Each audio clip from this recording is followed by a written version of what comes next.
Hey guys, how's it going? Hope everybody's all doing well. Welcome back to my channel. Today I'm going to be talking about the big fight that's just been announced by or ordered by the WBO in the 147-pound division between Terence Bud Crawford and Shawn Porter. Now this is obviously very good news for boxing and boxing fans in general. This is a fight that I'm really looking forward to. In my opinion, this is going to be Crawford's toughest fight on paper to date. Now, I know he's been in there with a common opponent that actually beat Shawn Porter and Cal Brook, but by the time he fought Cal Brook was way past his prime, hadn't fought at the top level for about 3-4 years, had both eye sockets broken by Golovkin and Earl Spence, and, in my opinion, was too big for the weight class, had outgrown the welterweight division.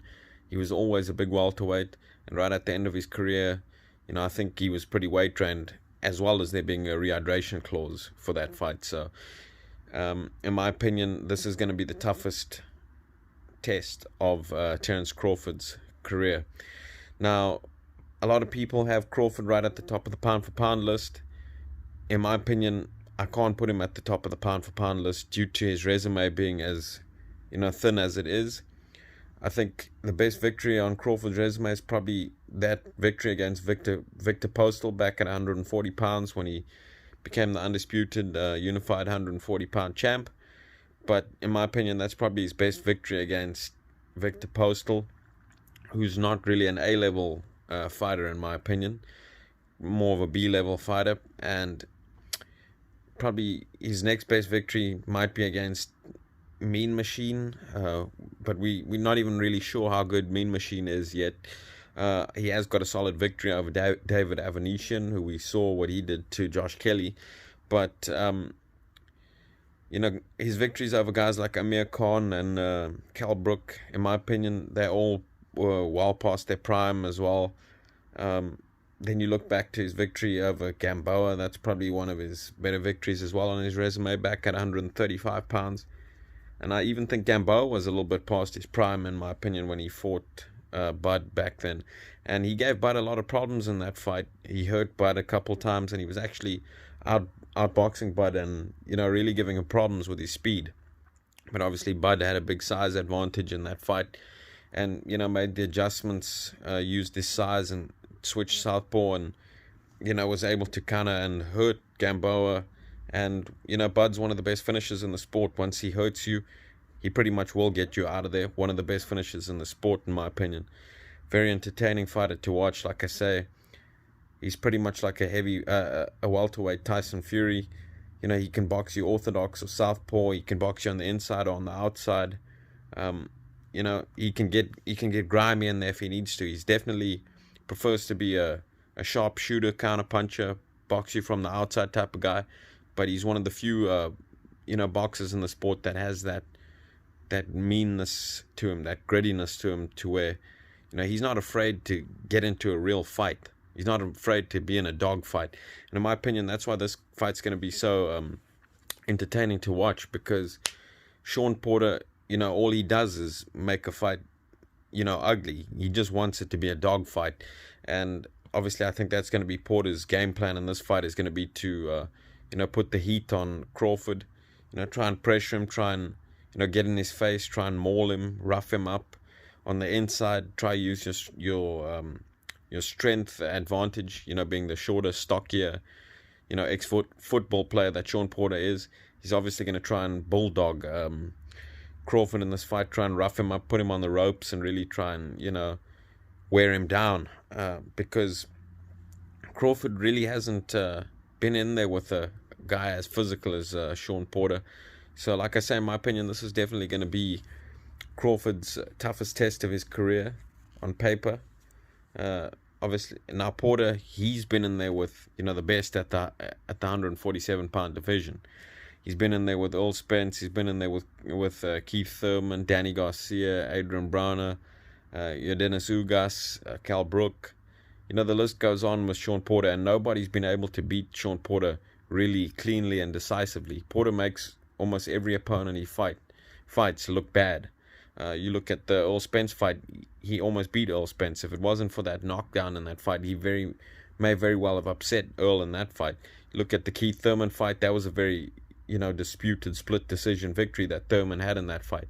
If I remember correctly, I think I had it slightly for Keith Thurman in that fight, but I may have been biased because I had money on Keith Thurman to win that fight. He beat Danny Garcia, also a close, tough fight. Ugas, close, tough fight. Cal Brook was a close, tough fight as well, where Cal Brook had to use a lot of clinching and holding to, try and control Porter in that fight. So that was also a close, disputed victory. So if Crawford can go in there and win this fight, cleanly and clearly, or even stop Shawn Porter, which I do think he has a chance at stopping Shawn Porter due to him having, quite a bit of power in my opinion, and he's can hit you with shots that you don't see coming when he counters you. And Porter obviously leaves a lot of openings to be countered because he's going to run red lights, he's going to take a lot of chances, he's going to come in head first and try and get on your chest. Terence Crawford's going to have a lot of opportunities to counter Shawn Porter in this fight, but Shawn Porter has at this point in his career had a very solid chin. Now he has been put down by Adrian Broner and Earl Spence. The Broner one seemed to be more of a flash knockdown, but because he's always in such good shape, even if he is really hurt by the shot like he was in the Earl Spence fight, he's able to recover quite quickly because he's always in such top condition. That's the thing about Porter. He's also extremely game. Both these fighters are two of the most game guys in boxing. Porter comes in always in tip-top condition, physically strong, fit, ready to go. He's a high action pressure fighter, non-stop, in your face, likes to really rough you up, try and bully you in there. And he's, in my opinion, he's going to try and bully Crawford in this fight, and that is a possibility. He may be able to just bully Crawford. We haven't seen Crawford in there with a physical guy at 147 pounds. Crawford's normally the bigger man in the fights. In this fight, I don't think he's going to have the strength advantage over Porter. But in my opinion, Porter deserves a lot of credit for taking this fight, as well as just credit for his whole career, because he's one of the few fighters in the sport that's generally and genuinely willing to get in there with the very best in the sport, and put it all on the line and challenge himself. There's very few fighters that are willing to take as many risks and step in there with the best opposition that are available to them in the sport. And Porter's one of the few guys that is always willing to do that. So in my opinion, this is an extremely interesting, intriguing matchup, and this is a perfect matchup in a sense for Crawford to try and make that statement and either prove fans right or wrong. The fans that have him at the top of the pound for pound list, he has a chance to prove them right in this fight. If he can cleanly and clearly beat Porter, even stop him, that shows right there that he's at the top of the 147 pound division, and deserves to be at the top of the pound for pound list as well. But if he loses this fight, then obviously he's going to prove a lot of the doubters that say he's fought a lot of opponents at the right time, and he's been so carefully matched, and he hasn't fought anybody at that top level. So if he comes up short in this fight, he proves those guys that are saying that right as well. So this is a fight that can send his career in either direction, and a fight that I'm really looking forward to. I am leaning to Crawford, slightly leaning to, or maybe not even slightly, I'm leaning towards Crawford to win this fight. I think Crawford, he's not unbeatable. Obviously, we've seen he's vulnerable, especially early in fights, because he comes out, he likes to have a look at his opponent, he likes to start slow, and then, have a look at his opponent and make adjustments from there. You even saw that in the Cal Brook fight. He started a bit slow in that fight. Cal Brook was having success with the jab, but you saw after 2 or 3 rounds, or 1 or 2 rounds, I can't quite remember, Crawford made the adjustment of going southpaw, and he took away Cal Brook's jab already in that fight. Now, I know Brook was pretty much finished at that point in his career and didn't have much fight left in him, but that just goes to show you Crawford is one of the very best at making adjustments and adapting mid-fight. So I'm definitely looking forward to seeing what adjustments and adaptations he's going to have to make in this fight, because I'm anticipating him coming out and starting, quite slow like he usually does. But I'm also anticipating Porter coming out the gates like a gunshot, and really just coming out and trying to put it on Crawford, because like I say, Crawford's vulnerable early, and I think if Porter wants to hurt him, he's got to go and try and hurt him early, try to rough him up. Obviously, Porter's in that shape where he can do that for 12 rounds, and I think that's going to be his game plan, is to just try and stay on Bud for 12 rounds and just outgrind him and outwork him in the fight. But, and that's why I'm interested to see, is Bud going to be able to keep that physical, non-stop pressure, Joe Frazier type of style, welterweight, real, welterweight off of him, for 12 rounds? Is he going to have the legs to use that lateral movement to try and, keep Porter out of the pocket, out the inside, try and use that jab, stick and move on Porter? It's going to be a extremely challenging fight for both men, in my opinion, because both and stylistically, both guys are kind of each other's kryptonites, because I think Crawford wants a guy that's going to try and, he wants a guy like a Danny Garcia that's going to try and box with him, at that range, whereas that's not what Porter's going to do. He's not going to box with you at range. He's going to try and slip past your jab, get in up under you, get on the inside and rip you to the body with both hands and rough you up on the inside. And I also think Porter, he doesn't really want a guy in there that's got that great jab and legs, because you already saw that's what Cal Brook did to him, and that gave him problems. So both guys are going to pose each other problems in this fight, and it's going to be about, in my opinion, it's going to be about who can make the adjustments, and I think obviously that's going to be Terence Crawford. Now, I think on the last video I did on Terence Crawford, people were kind of saying that maybe I was hating a bit on Crawford. I don't hate on Crawford. Like I say, he's one of the best fighters to watch in the sport, and he's one of the best fighters in the sport based off of the eye test. But I can't say he's the top of the pound for pound list until he's been in there with those A-level opponents. So on the eye test, yes, he is one of the best, in my opinion. He has one of the best boxing IQs in the sport. Like I say, he can fight on the inside or the outside. He can fight southpaw, orthodox. He's got power. He's got it all. But he is hittable. He's not, he's not a Pernell Whitaker in there. He's not blessed, super blessed defensively. He has got good defense, but you've seen him get dropped by Mean Machine in that fight. You've seen him get hurt by Gamboa.